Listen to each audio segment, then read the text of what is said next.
Bueno, hola chicos, ¿cómo les va?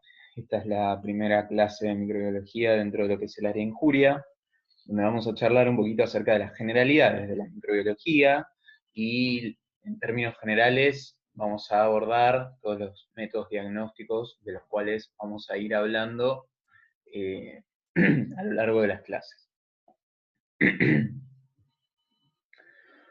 Bueno, entonces, antes que nada me gustaría hacer una pregunta que espero que ustedes también se la hayan planteado en alguna oportunidad.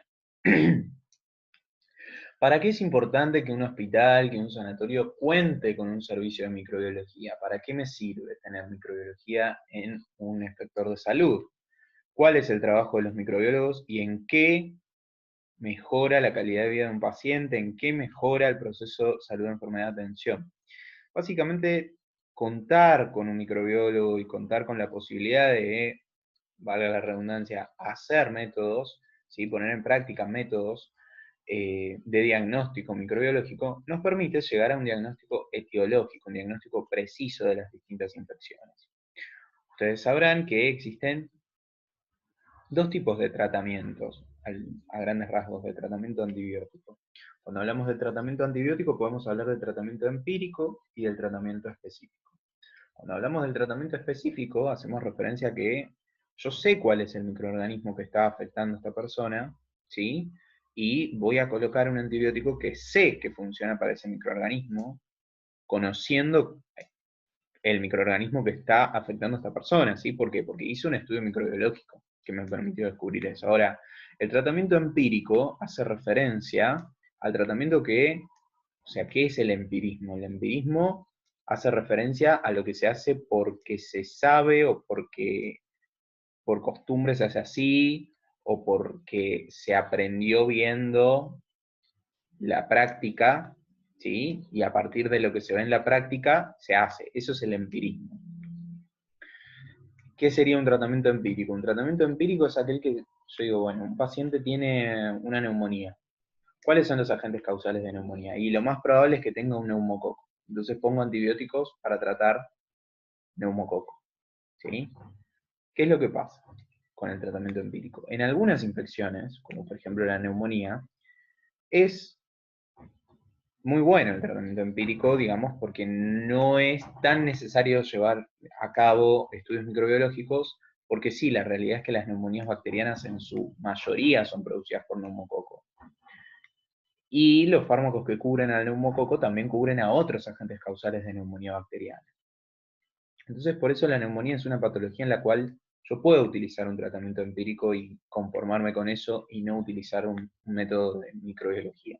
Pero hay otras patologías infecciosas donde sí o sí voy a necesitar un método, ¿sí? Porque no puedo jugar con el paciente, no puedo jugar a tirarle antibióticos porque sí, ¿sí? Necesito saber cuál es el microorganismo que está generando esta infección.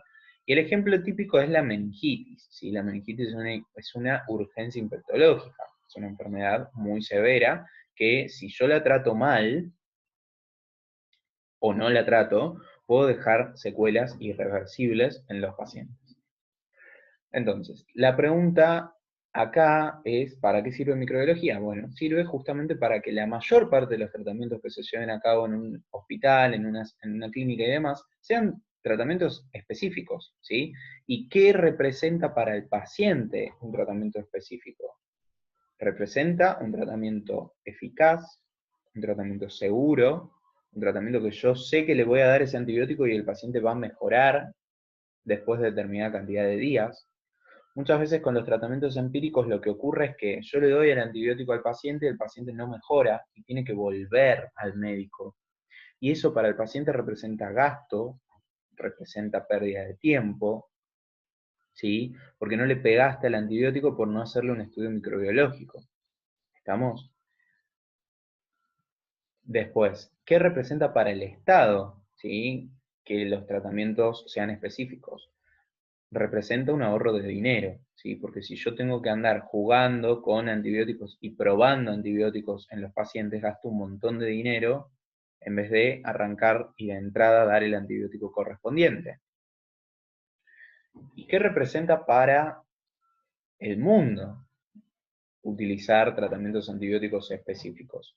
Representa menor resistencia a los antimicrobianos, ¿sí?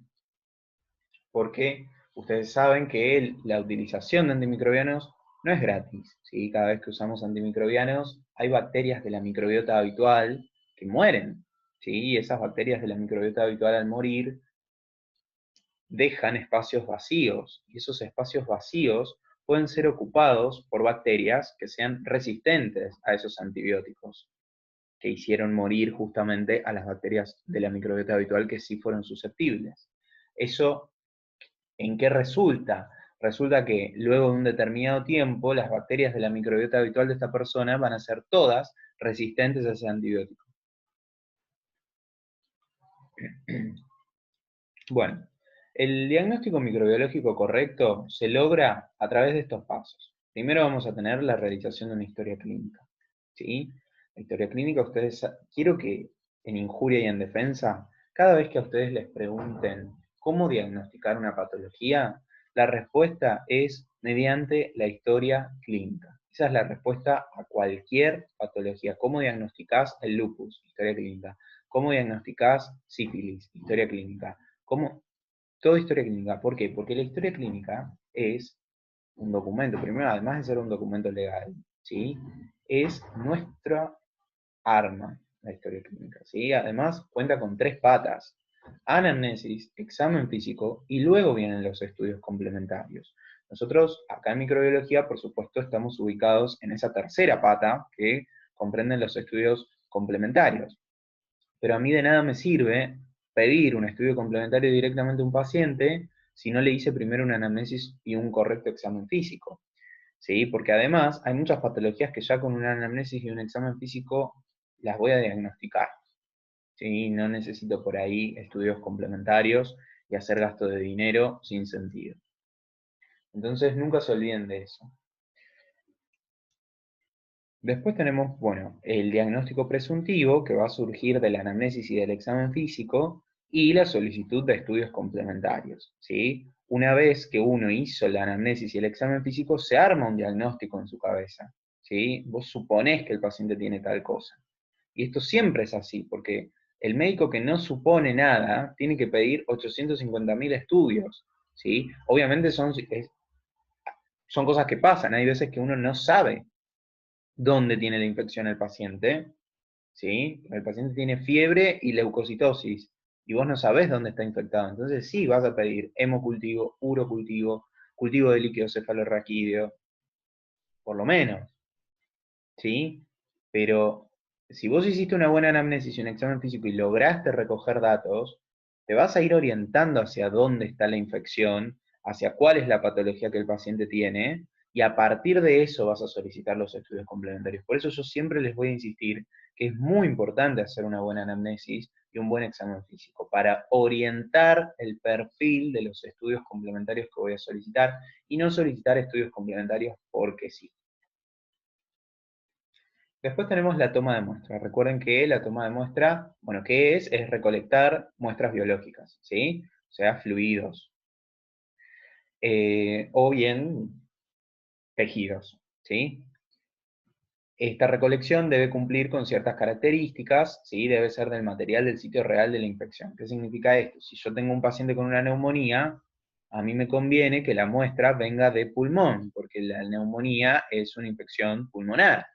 Si el paciente como muestra me da saliva, yo no voy a encontrar ninguna bacteria en esa saliva. O sea, sí voy a encontrar bacterias, pero no la bacteria que está generando la neumonía. ¿Se entiende?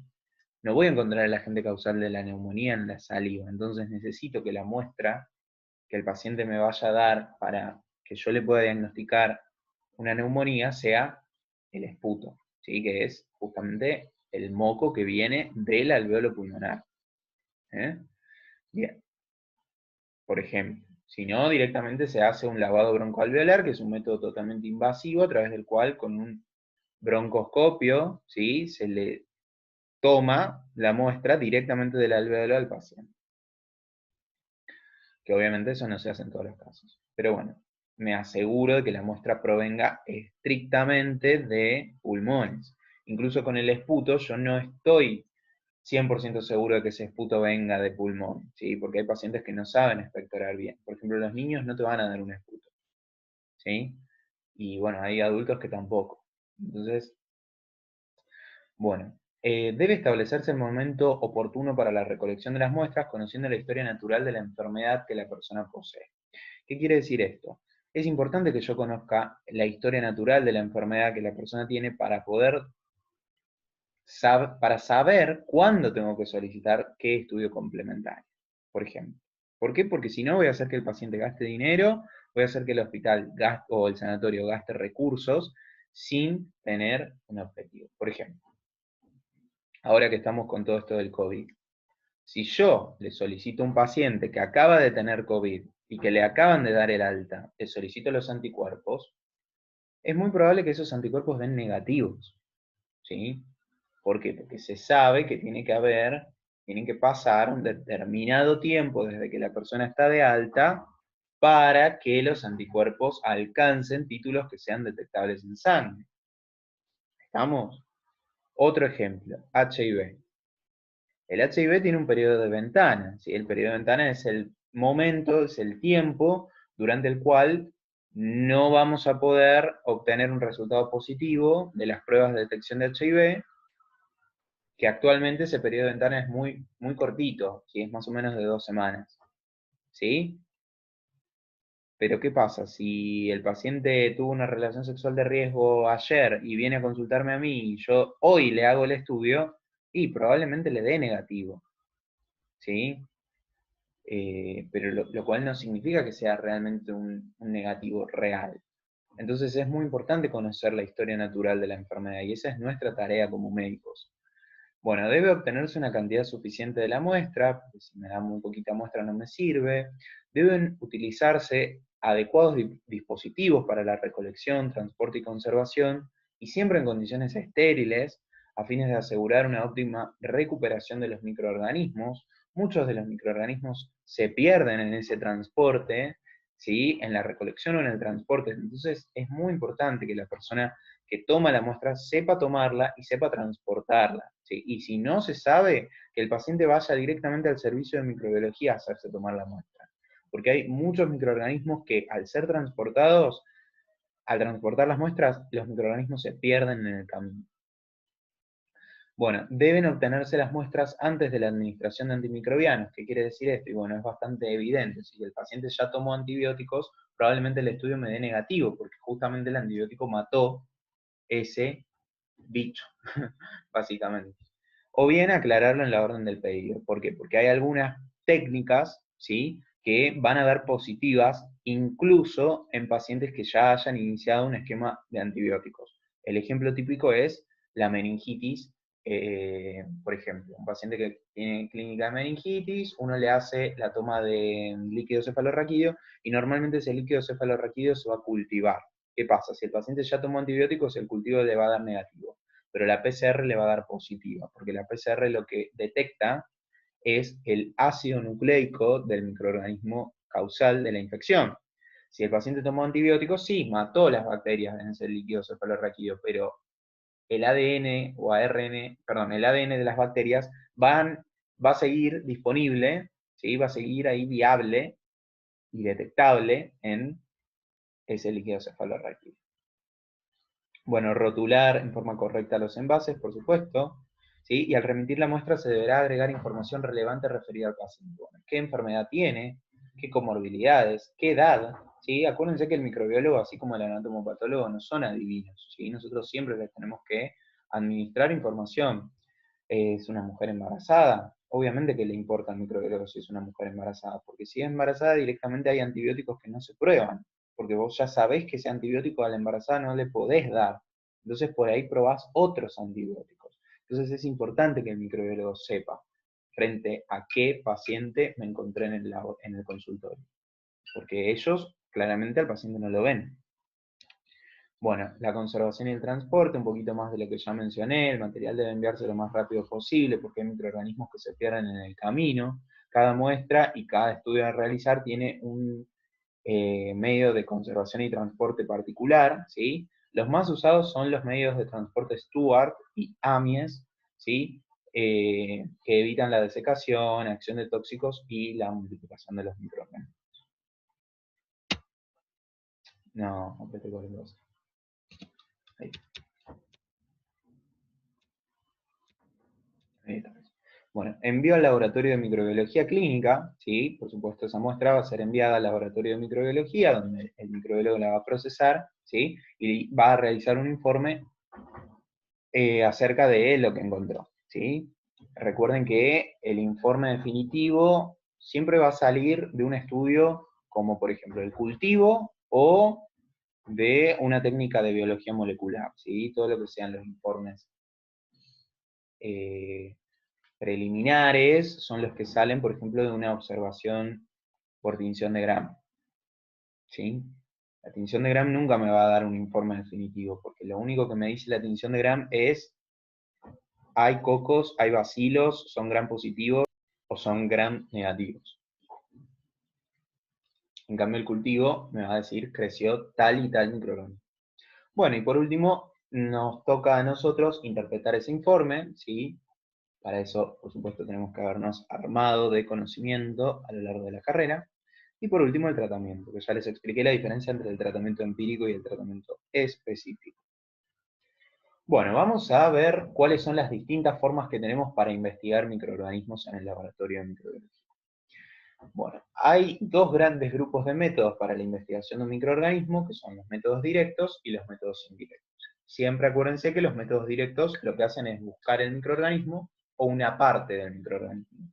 Esa parte puede ser un antígeno, una toxina, o bien un efecto producido por el microorganismo. O bien el microorganismo entero, la presencia del microorganismo. En cambio, los métodos indirectos son los que detectan los anticuerpos que ese organismo generó frente a esa bacteria, virus, hongo o parásito, ¿sí? No necesariamente tiene que estar el microorganismo dentro del cuerpo de esa persona para que uno encuentre anticuerpos. ¿Estamos? Por ejemplo,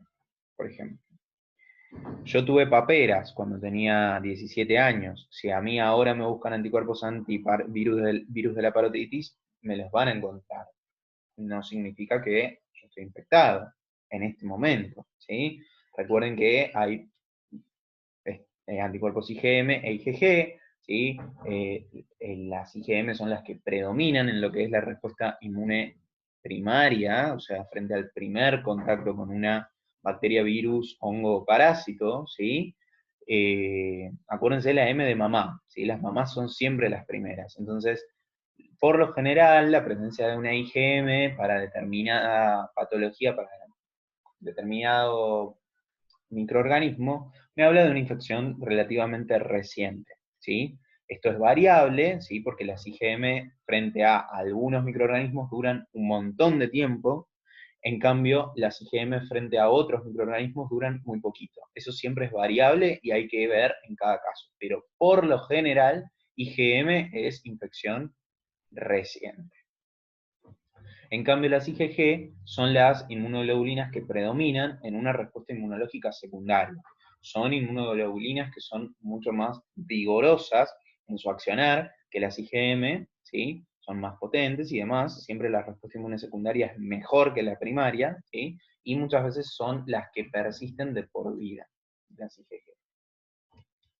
Bueno, los métodos directos, ¿sí? Vamos a empezar con los métodos directos. En principio vamos a hablar de la observación microscópica, que es ni más ni menos que mirar al microscopio algo, una muestra, ¿sí? Primero, esta observación microscópica puede ser en fresco, que básicamente en fresco hace referencia, como el nombre lo dice, a observar la muestra como es, ¿sí? Ya sea sangre, heces, flujo, etc., como es, ¿sí? Mirarla al microscopio cuanto antes posible, con el menor o nulo procesamiento, con el objetivo de encontrar microorganismos vivos, mejor si son móviles, porque así se detectan más fácilmente, e identificarlos en la muestra con sus características puras, sin que estos se deformen, ¿sí? Porque casi no le pongo absolutamente nada cuando los miro en fresco. Casi siempre se usa el microscopio óptico de campo claro. Bueno, y esto, lo que ven ahí en la imagen, que no está muy buena, pero esto es un strut. ¿Sí? El strut es la técnica de observación microscópica en fresco utilizada para el diagnóstico de Chagas. ¿Sí? Ahí en la imagen podemos ver eritrocitos, ¿sí? En realidad no es una imagen real, es un, un esquema, un gráfico, ¿sí? Un dibujo. Pero bueno, estaba bastante clara cuando la puse. Se observan, ¿sí?, los protozoarios flagelados, Trypanosoma cruzi, entre los eritrocitos, ¿sí? Eh, Esa técnica se conoce como STRUT.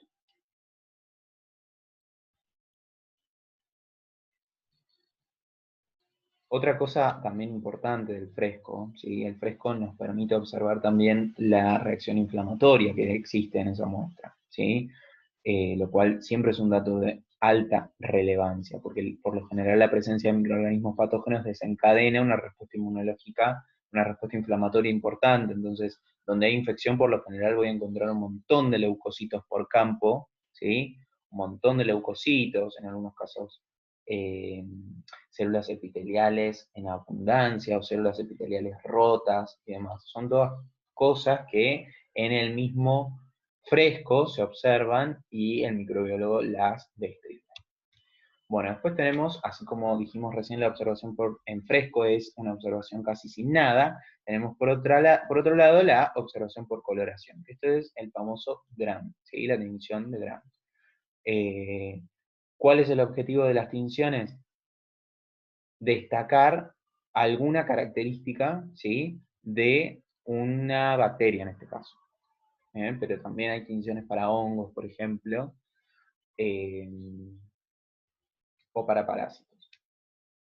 Bueno, vamos a tener la tinción de Gram-Nicole, ¿sí?, es la más conocida, ¿sí? Este es el procedimiento que se utiliza. Fíjense que en 4 minutos, 3 minutos y medio, yo ya tengo el resultado.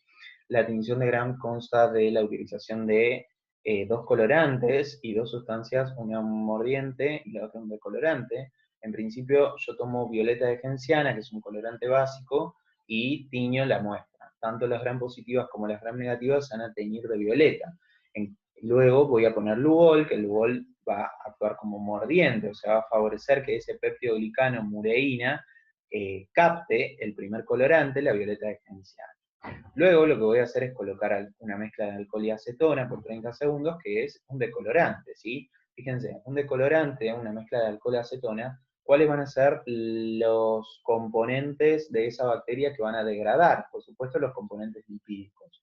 Como las gram negativas tienen o no tienen directamente prácticamente lípidos en lo que es la pared celular, no se decoloran al contactar con alcohol y acetona. ¿eh? Entonces van a permanecer violetas. Mientras que las gram negativas, como están llenas de lípidos en la pared celular, no se ven directamente.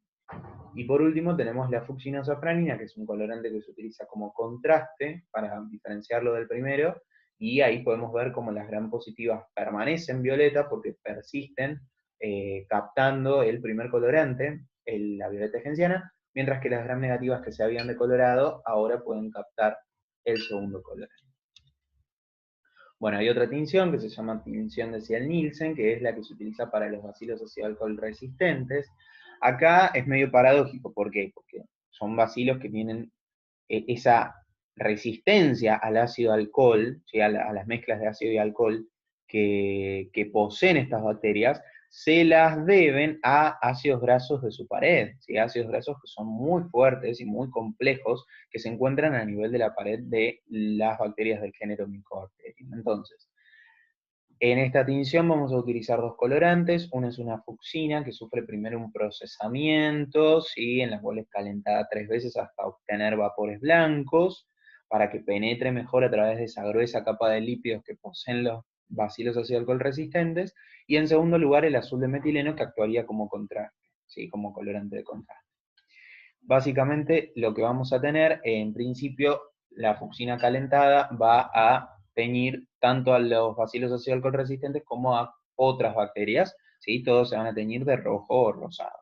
En segundo lugar, colocamos esta mezcla de alcohol acetona, que lo que va a lograr hacer es decolorar a las bacterias comunes, no Mycobacterium, mientras que a los Mycobacterium no les va a hacer nada, porque ya les dije que son muy resistentes a justamente los ácidos, a la mezcla de ácido alcohol, por eso se llaman bacilos ácido alcohol resistentes.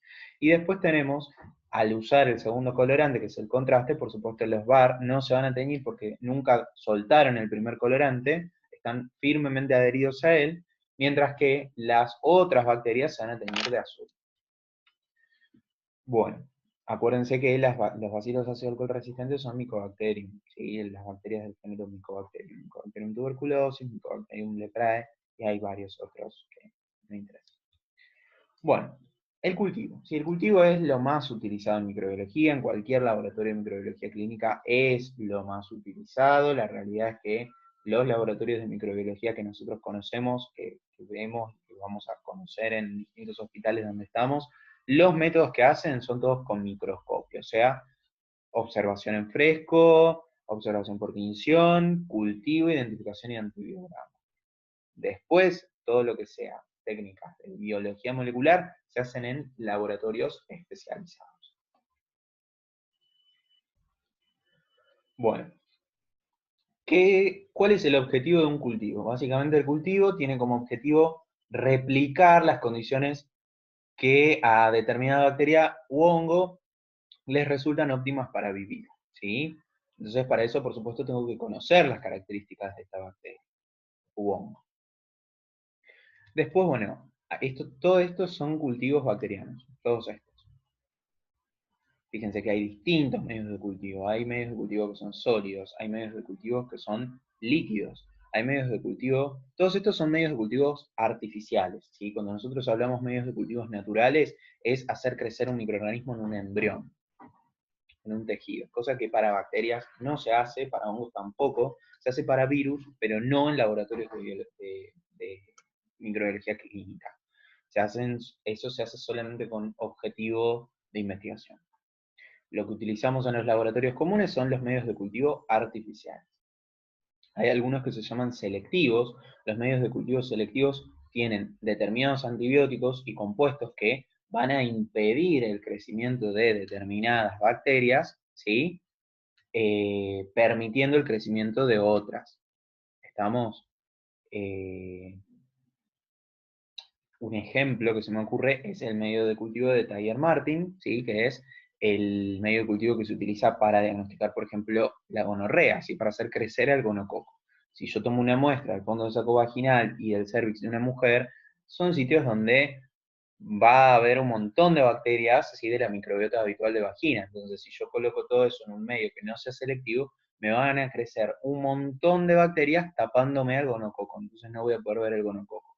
¿Qué hace el medio Thayer-Martin? Tiene un montón de antibióticos que van a impedir el crecimiento de las bacterias de la microbiota habitual de la vagina, pero no van a impedir el crecimiento del gonococo si es que este está presente allí. Eso es muy interesante. Bueno, en micología los hongos también pueden crecer en medios de bacterias, pero el medio de cultivo utilizado para los hongos se llama medio de Sabouraud, es un medio glucosado con un pH bajo que dificulta el crecimiento de bacterias sin inhibir el crecimiento de hongos. O sea, es un medio específico para hongos. Y después tenemos en parasitología y en virología, como les mencionaba un poquito hace un ratito, no se utilizan cultivos en la práctica diaria, ¿sí? Los parásitos y los virus se van a diagnosticar de otras maneras, no mediante los cultivos. Bueno, después del cultivo viene la identificación, o sea, yo logré hacer crecer una colonia en este medio de cultivo después de haberlo dejado 24 a 48 horas en la estufa, ¿sí? Luego yo lo que necesito saber es ponerle nombre y apellido a esas colonias, ¿sí? Porque el gram, lo único que me dijo es coco gram positivo, coco gram negativo, bacilo gram positivo, bacilo gram negativo, nada más. Entonces, las pruebas de identificación son pruebas que a mí me permiten saber si una bacteria tiene, por ejemplo, determinada enzima, o no. Entonces, esto no lo tenemos que saber nosotros, pero los microbiólogos tienen todo un algoritmo, ¿sí? Ya generado. O sea, ellos saben que si estoy buscando enterobacterias, por ejemplo, hay enterobacterias que tienen determinada enzima o que fermentan determinado glúcido, ¿sí? Entonces yo expongo esta colonia al determinado glúcido y si lo fermentan, pueden ser enterobacterias, y si no lo fermentan, no son enterobacterias, serán pseudomonas y demás. Todas esas pruebas se llaman métodos fenotípicos porque están basados en las características observables de los microorganismos. O sea, yo expongo el microorganismo glucosa, ¿la fermenta o no la fermenta? Punto. Eso es algo observable, es algo fenotípico. Después hay otras pruebas de identificación que tienen que ver con la biología molecular, que por supuesto son muchísimo más específicas y sensibles, y que nos van a permitir decir a ciencia cierta cuál es el microorganismo de qué familia, género, especie y todo pertenece. Justamente gracias al avance de la biología molecular, hay un montón de microorganismos que se han recatalogado, ¿sí? Entre ellos, por ejemplo, el Pneumocystis jirovesi. El Pneumocystis jirovesi hasta hace un tiempo era considerado un parásito por determinadas características fenotípicas. Pero luego, al estudiarlo en forma exhaustiva con biología molecular, se determinó que es un hongo, ¿sí? Que estaba emparentado, ¿sí? Con los hongos. Así que bueno. Después tenemos el antibiograma o prueba de sensibilidad a los antimicrobianos. ¿En qué consiste? Básicamente es una prueba que sirve para exponer a determinado antibiótico a una colonia de bacterias. Entonces, la idea de esto es ver si ese antibiótico logra inhibir el crecimiento de esas bacterias o no lo logra. Hay dos grandes métodos para realizar un antibiograma o prueba de sensibilidad a los antimicrobianos. El que tenemos a la derecha es el más usado, que es la PSA por difusión, mientras que la de la izquierda es la PSA por dilución. Básicamente, la PSA por dilución consiste en ir, valga la redundancia, colocando cantidad distintas y concentración distinta de antimicrobiano en un tubito que tiene bacterias, ¿sí? Entonces, a partir de eso yo voy viendo con qué concentración de antimicrobiano logro inhibir el crecimiento de esas bacterias, ¿sí? Si con poquito antimicrobiano yo ya logro inhibir el crecimiento de esas bacterias, estoy hablando de una concentración inhibitoria mínima que es baja, ¿sí? La concentración inhibitoria mínima es la mínima concentración del antimicrobiano que se requiere para inhibir el crecimiento de determinada bacteria. Eso significa que esa bacteria es totalmente sensible a ese antimicrobiano. Ahora, si yo expongo a esta bacteria a un montón de antimicrobianos y no logro inhibirla o logro inhibirla apenas, esa es una bacteria que es resistente a ese antimicrobiano. Entonces, a mí no me conviene indicarle al paciente que haga tratamiento con ese antimicrobiano, por supuesto. Me conviene indicarle que haga tratamiento con aquellos contra los cuales la bacteria se mostró sensible. Bueno, y el método por difusión, que es el que tenemos a la derecha, consiste en, bueno, en esta placa de Petri, donde yo tengo dispersas las bacterias en colonias, ¿sí? Voy a colocar estos disquitos, esos disquitos tienen antibióticos, ¿sí? Lo van a difundir en el agar que forma el medio. Entonces, va a contactar, por supuesto, con las bacterias. Y va a ir formando un halo, ¿sí? Chiquito o grande, dependiendo del grado de inhibición que este fármaco ejerza sobre el crecimiento de las bacterias que se encuentran sobre el agar. Por supuesto que lo que acá me interesa es medir ese halo. Si esa bacteria tiene un halo chiquito, significa que el antibiótico no logró inhibir mucho su crecimiento. En cambio, si el halo es grande, ¿sí? La bacteria es sensible a ese antimicrobiano. Bueno, esto es básicamente todo lo que acabo de explicar. Tienen mucho de esto en el apunte que les pasa. Bueno, después tenemos la investigación molecular, ¿sí? Que se divide en genómica e inmunológica. ¿Qué es la investigación molecular genómica? Hay dos tipos de genómica, la genómica funcional y la genómica de expresión. La genómica de expresión es la que utilizamos en microbiología. ¿Cuál es su objetivo? Estudiar directamente el genoma de los microorganismos. ¿Cuál es el ejemplo típico y el ejemplo más usado hoy? ¿Sí? La PCR que se hace de los hisopados nasofaringeos para el diagnóstico de COVID. ¿Qué busca la PCR? La PCR busca el ácido nucleico constituyente del COVID. ¿Sí? Estudia directamente el genoma de los microorganismos. Por eso es una técnica muy sensible y específica. O sea, si te da positiva, es positiva, porque te está buscando el ácido nucleico que constituye el virus. a ese virus puntual, no al SARS-CoV-1, al SARS-CoV-2, punto. Es una técnica que tiene una especificidad del 100%. La sensibilidad en realidad no es tan alta, pero no por una cuestión de la técnica, perdón, no por una cuestión de la PCR en sí, sino por todo lo que pasa antes, ¿sí? Hay muchos falsos negativos en el diagnóstico de COVID por PCR, pero que tienen que ver más con las fallas en la toma de la muestra, en la conservación y el transporte de las mismas, ¿sí? O muchas veces en la latencia, vamos a decir, el tiempo que pasa desde que el paciente inicia con síntomas o contacta con una persona positiva y va a hisoparse. Por lo general, el que tiene síntomas ya tiene una carga viral suficiente como para ser positivo, pero las personas que se hisopan por ser contactos estrechos, si no tienen síntomas, por lo general dan negativas, ¿sí? Se encuentran como en un periodo de ventana. Bueno, ¿cuáles son las ventajas de la utilización de las técnicas moleculares? Mejoraron un montón la sensibilidad y la especificidad de los diagnósticos, ¿sí? Tienen la capacidad de multiplicar la porción de ácido nucleico buscada y detectarlas luego por otras técnicas como ELISA, lo cual les otorgan gran sensibilidad.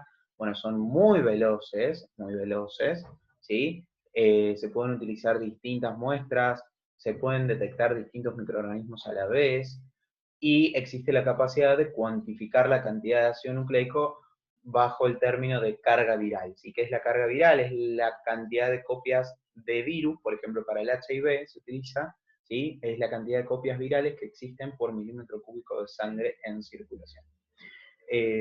Toda esa cuantificación de la carga viral se hace por PCR.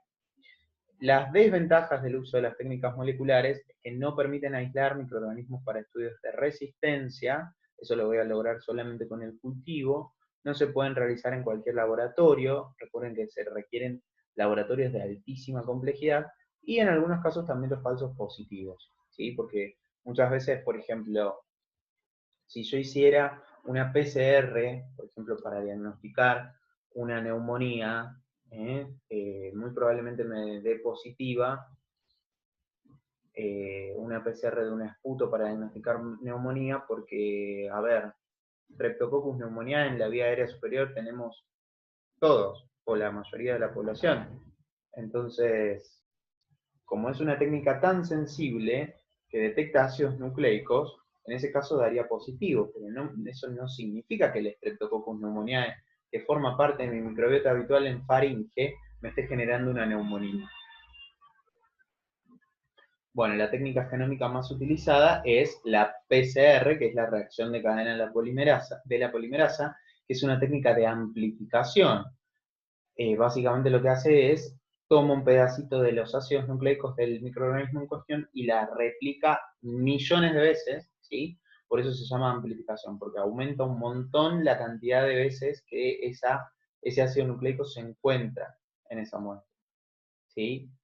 Por eso se llama técnica de amplificación. Una vez amplificado el fragmento de ADN específico, se procede al revelado, que es la lectura del proceso, lo que pueden observar a la derecha, que permitirá ver si hubo o no amplificación y conocer el tamaño o peso de las fracciones obtenidas. Si hubo amplificación es porque el ácido nucleico del agente causal en cuestión está presente en esa muestra. Si no, no hay amplificación porque no hay que amplificar. Así que bueno, eso es muy, muy importante. Bueno, y por último tenemos la investigación inmunológica. La investigación inmunológica se utiliza tanto para el diagnóstico directo, porque en ese caso lo que buscaría sería un antígeno, así como para el diagnóstico indirecto, que ahí lo que buscarían serían anticuerpos. El fundamento es básicamente el mismo, ¿sí? Es la detección de antígenos o de anticuerpos. Son técnicas que son rápidas, simples y altamente específicas, ¿sí? En la detección de antígenos, o sea, todo lo que formaría parte del diagnóstico directo, se posee un reactivo comercial con un anticuerpo marcado con látex, glóbulo rojo, fluorocromo, enzima o marcación radiactiva. ¿Qué pasa en el diagnóstico indirecto? O sea, si yo busco anticuerpos, lo que voy a utilizar es un antígeno marcado con látex, glóbulo rojo, fluorocromo, enzima o marcación radiactiva. Cambia solamente eso. Si yo lo que estoy buscando es un antígeno, voy a utilizar como reactivo comercial un anticuerpo. y si estoy buscando un anticuerpo, mi reactivo comercial va a ser un antígeno. ¿Estamos? Entonces, en caso de producirse la unión antígeno-anticuerpo, la prueba va a ser positiva y se va a manifestar con grumos, grupos de Matías, fluorescencia, cambio de color o radiactividad respectivamente. Bueno, y acá tenemos los ejemplos. Si el reactivo comercial, ya sea mi anticuerpo o mi antígeno, está marcado con látex, la técnica se llama aglutinación directa y lo que espero observar en caso de que detecte la unión antígeno-anticuerpo son grumos. Después tenemos, si el reactivo comercial es un anticuerpo marcado con un glóbulo rojo, el nombre de la técnica es hemaglutinación directa y lo que espero observar en caso de un resultado positivo son grupos de hematíes. Después tenemos, si está marcado con fluorocromo, es inmunofluorescencia directa o indirecta, ¿sí? Si está marcado con una enzima, es lo que se conoce como enzima inmunoanálisis, ¿sí? Y lo que voy a lograr, lo que voy a esperar en caso de un resultado positivo es el cambio de color. ¿Sí? Esto es lo que se conoce como ELISA. Es lo más utilizado, es lo que se está utilizando para diagnosticar COVID en algunos efectores. Se utiliza también para el diagnóstico de HIV. Es el mismísimo EVA-test. El EVA-test es una ELISA, ¿sí? ¿Qué es el EVA-test? El EVA-test es un cartoncito en donde se van a encontrar anticuerpos marcados con una enzima que cuando vos a ese cartoncito lo haces contactar con orina que posee gonadotrofina coriónica humana, que sería el antígeno, esa gonadotrofina contacta con este anticuerpo que está en el cartoncito impregnado, y al producirse esa unión antígeno-anticuerpo, ¡pim! La enzima lo que logra es generar el cambio de color de, básicamente, que aparezca la doble rayita. El EVA-test es una ELISA. El test rápido de HIV, el test rápido de COVID, son ELISAs. ¿Sí? Bueno, después tenemos los marcadores radiactivos. Si el reactivo comercial está marcado con un marcador radiactivo, se llama radioinmunoanálisis, directo o indirecto. Acuérdense que el fundamento es el mismo. Lo que va a cambiar es, si yo busco anticuerpo, voy a utilizar como reactivo comercial un antígeno, y si yo busco antígeno, voy a utilizar como reactivo comercial anticuerpo. Bueno, muchachos, eso fue todo en nuestra primera clase de microbiología de injuria. Les mando un abrazo grande a todos.